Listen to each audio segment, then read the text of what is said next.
Item 10, Landfill Committee discussion. I'm not sure. I think Commissioner Schultz asked for this one to be added. Go ahead. Thank you, Mr. Chairman.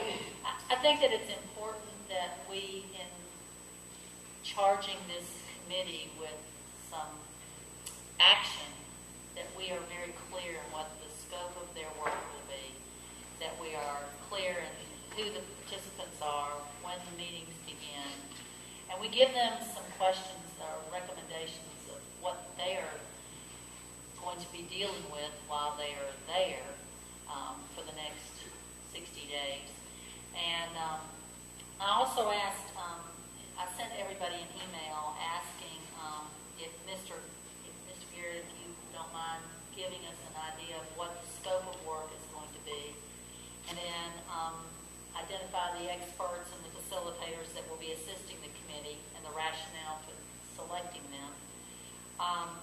And then I think we also need to clarify, we've read in the newspaper that the Green Hill P3 deal is off. We need to know whether that's accurate, and if it's not accurate, how is staff supposed to handle any responses to the Green Hill proposal. So I just felt like we needed to have some clarity, and then we needed to give that committee some direction so that when they come back to us with recommendations, we know exactly what the action is for us to take. So, Mr. Garrett, do you want to give us? We recently had a meeting. Why don't you fill the commission and the audience in on those meetings? Thank you, Mr. Chairman. There's several questions there, so I'm going to see if I can address them. Number one, it's not your number one, but I might change the order here.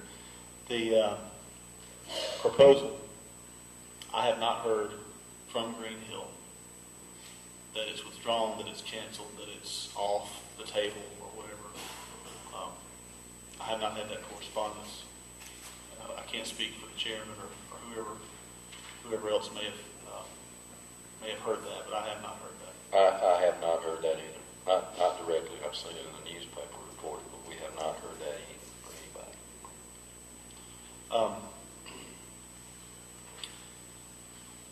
The experts, as you call them,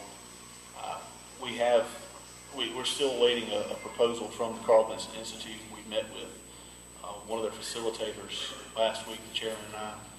It was a very good meeting, very positive meeting, and I think it's going to be a key element to what the committee is able to do to make sure that we stay focused and make sure that all opinions are heard equally on the committee, and just a really strong facilitator for something like that, I think is key to it. And we're still awaiting a proposal from them, and really they're waiting for us to more narrowly define the question that's being asked of the committee. So I see that's notes here. So that would be a good step toward that. The only other two people who I've identified are John Gardner with Smith Gardner. He is our current landfill engineer. They did the corrective action plan with EPD, and I met with him a couple of weeks ago and just sort of got a baseline of what the corrective action plan includes, and we talked over several items. It was a very good meeting.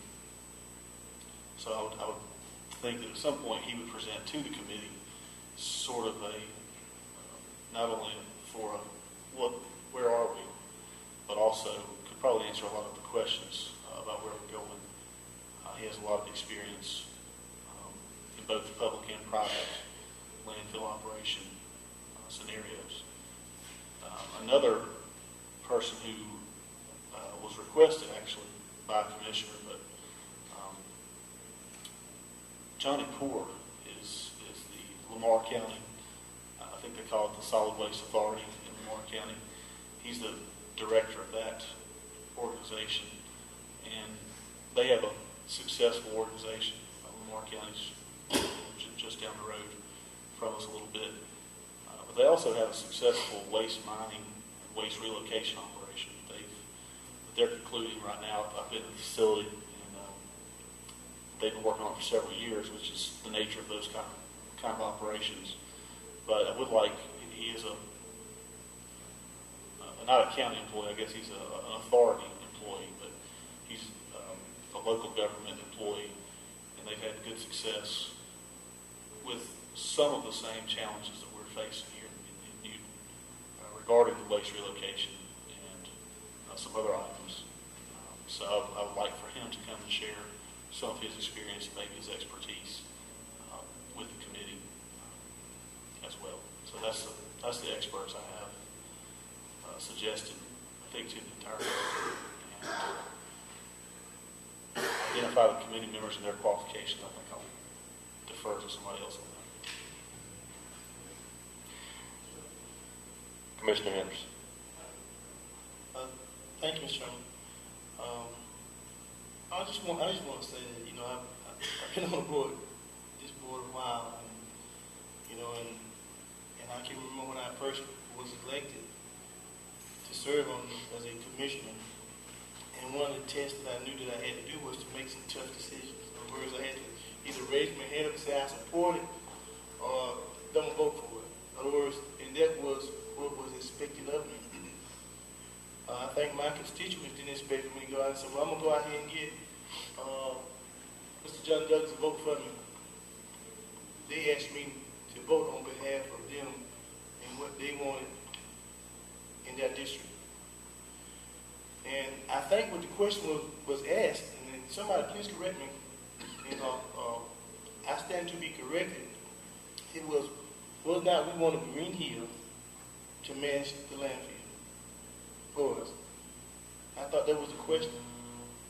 And either we want them to do it for us, yay, or we didn't want to do it, nay.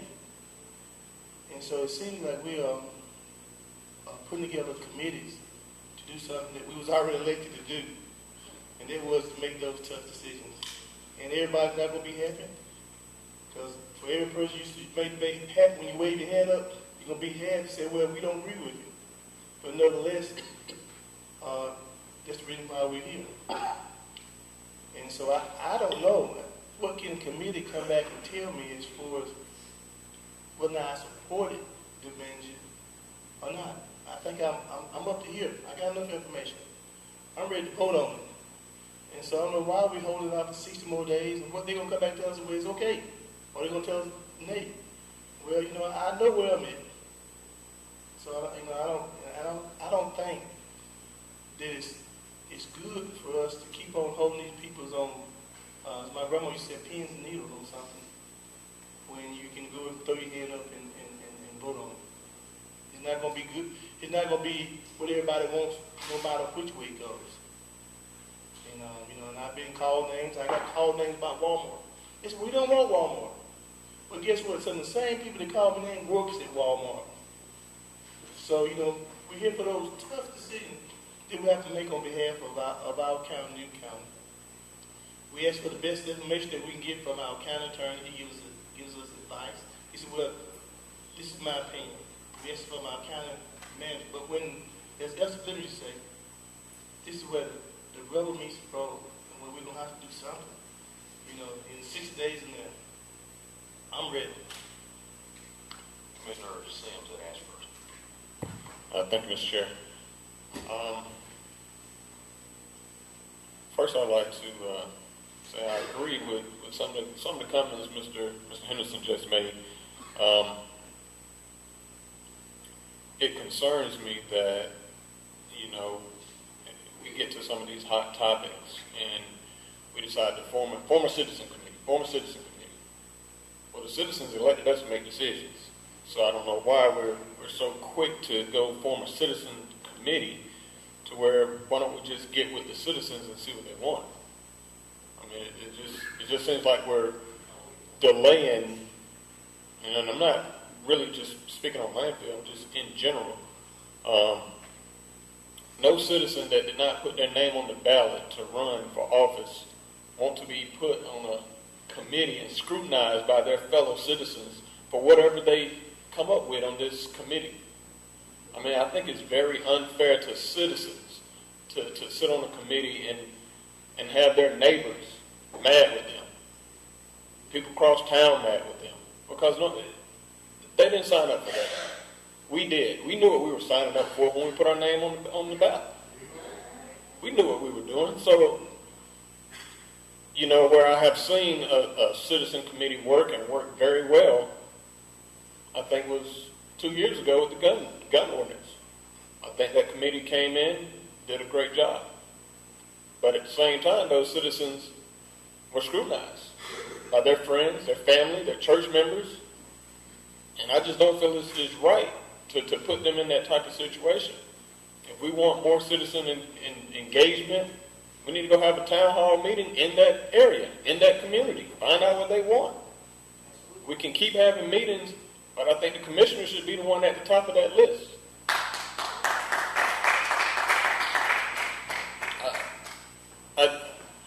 I just don't feel that an average Joe citizen wants to be scrutinized like that and beat up. I don't know what good is going to come from it. I just think we need to put more time in the community and see what the citizens want on all issues, not just landfill. Thank you. Commissioner Schultz. Well, I think that all of us want to make sure that we're making a good decision when it comes to this landfill decision. And I know that we will all continue to be engaged throughout the next 60 days. We did make a motion and we moved to have a citizens committee meet for the next 60 days. But I think it's very important that we give them clear charge of what they are supposed to do during that 60 days. And so I've written 2 questions that I feel like need to be answered to come back to us so that we can vote up or down based on what they bring back to us. So here are the 2 questions that I've written that will give a little bit more form, and we can adapt them, we can amend these 2 questions. Number 1, how does Newton County operate the landfill in the current location that is respectful of the surrounding communities, environmentally responsible, and will eliminate subsidy from the general fund? That's question number 1 that they would answer.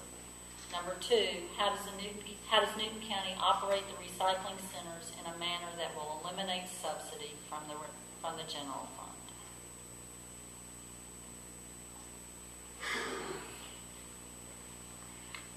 Let's let Commissioner Douglas. Thank you, Mr. Chairman. When I made the motion to create the Citizens Committee, I basically, in different words, said what you just said. I said the charge was for the Citizens Committee to A, figure out how to stop losing $2.5 million a year, and B, protect the residents in that area. And that's what we voted unanimously to do when we voted to create the Citizens Committee. I would just go back and say, you know, if we don't want to have a Citizens Committee, how come we haven't come up with an answer already then? We've been working on it. Didn't you see how packed this place was, and citizens wanting input and wanting, and I'm just answering, I'm not talking to you directly, I'm just answering your question rhetorically, basically, but, you know, you cannot go wrong involving citizens in government. That's why we're here. And, you know, if we can't come up with a good decision, and obviously we couldn't because we didn't, and we haven't, then we need to bring in some experts, and the experts are people that live in this county, people that live over in Spring Hill, people that live in other districts, and give them a shot. And the charge was that they would come to us not with a decision, but with a recommendation. They can't make a decision. We're the only ones that can make a decision. But to come to us with a recommendation and to think outside the box. Come up, you know, see what you can come up with. And if they can't come up with a solution, tell us that. Maybe there's not a solution to reconcile those 2 things, to stopping the bleeding of all the money and to protect the citizens. And if there's not, then we'll have to do something else. But that was the charge, and I'm very comfortable with the Citizens Committee as long as they know that they have to meet in public, they have to obey the sunshine laws of this state, that they cannot make a decision for the county, they can only make a recommendation back to the Board of Commissioners. And that, you know, they have 60 days to do it, and if they need more time, we'll give them, you know, I'll make a motion to give them more time. But let's give them a chance. I mean, they haven't even had a meeting yet. They haven't even had one meeting yet. So you know, let's give them a chance. I mean, let's have some trust in our people, the people that live in this county. Commissioner Sims. Thank you, Mr. Chair. And you know, it's fine to let them meet, but we sit up here and say that, you know, we can't come up with an answer. I don't remember us sitting down having landfill meetings for the last 4 years I've been on this board. I don't recall work session after work session after work session trying to figure out how are we going to deal with the landfill. At the end of the day, the decision is going to be made here in this horseshoe. Us five up here. We got to take responsibility and start trying to, think outside the box. But it's us that got to think outside of the box. We can't charge the citizens with thinking outside of the box. They elected us to do this. I mean, it's just very simple to me, but I agree with what you say. We've got to keep citizens involved, and we have to have that engagement. But sitting them up there on that committee to make that recommendation, heck, half the times we don't even take our own recommendations from our zoning and planning boards. And they go to classes to learn what they're doing and make these educated recommendations to this board, and we still don't take their recommendations. So how are we going to take a recommendation from a citizen committee with no background in this? It's just, I don't understand.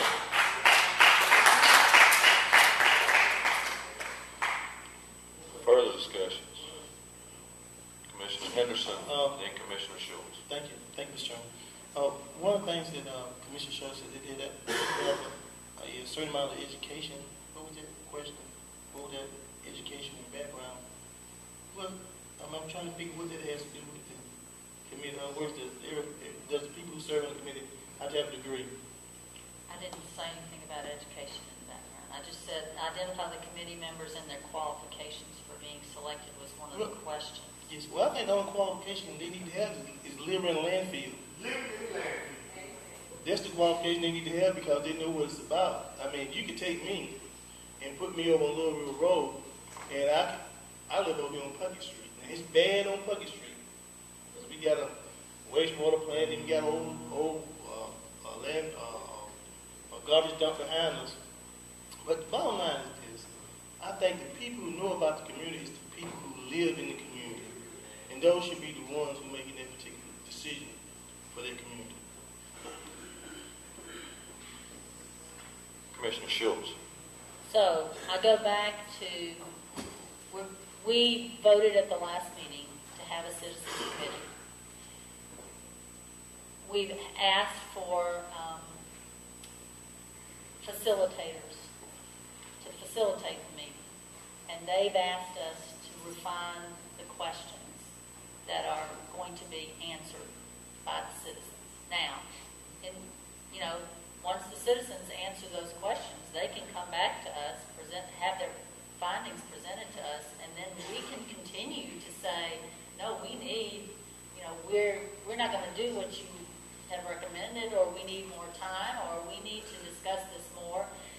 But I do think that based on what we did at the last meeting, we need to proceed with the Citizens Committee and get the questions answered that the facilitators have asked us to define. My turn. We had about 250 folks here at the last meeting that heard us promise there was going to be a Citizens Committee.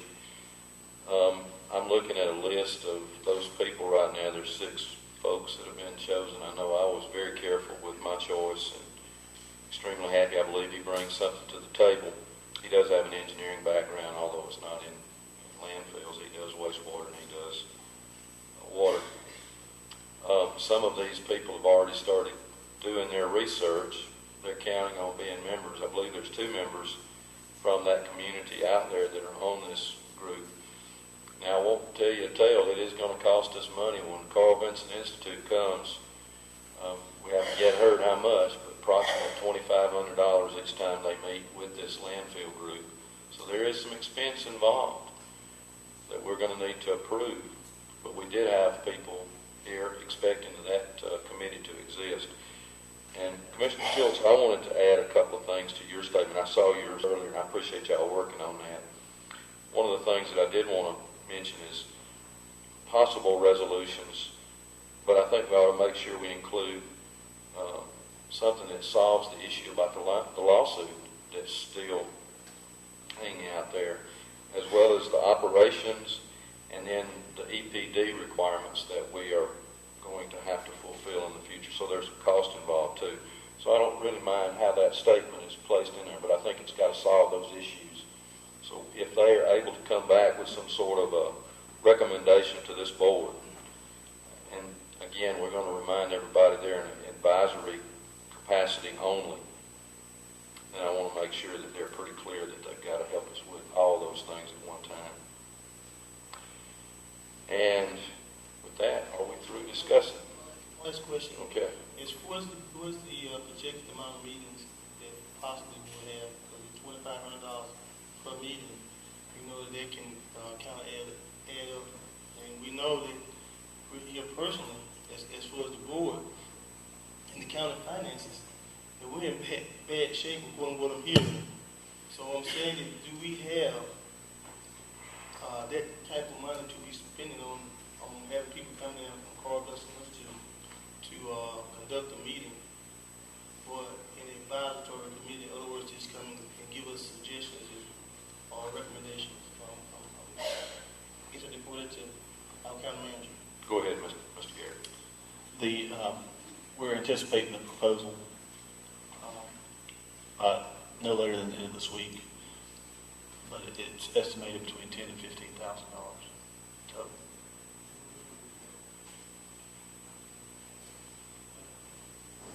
Commissioner Schultz. Based on that number, and since the Green Hill proposal is stagnant at this point, I would move that, or I would make the recommendation that we not incur any legal expenses during this time until the Citizens Committee makes their findings back to us, so that we at least can have that money to spend on the facilitators. Concerning finances and money, where did money come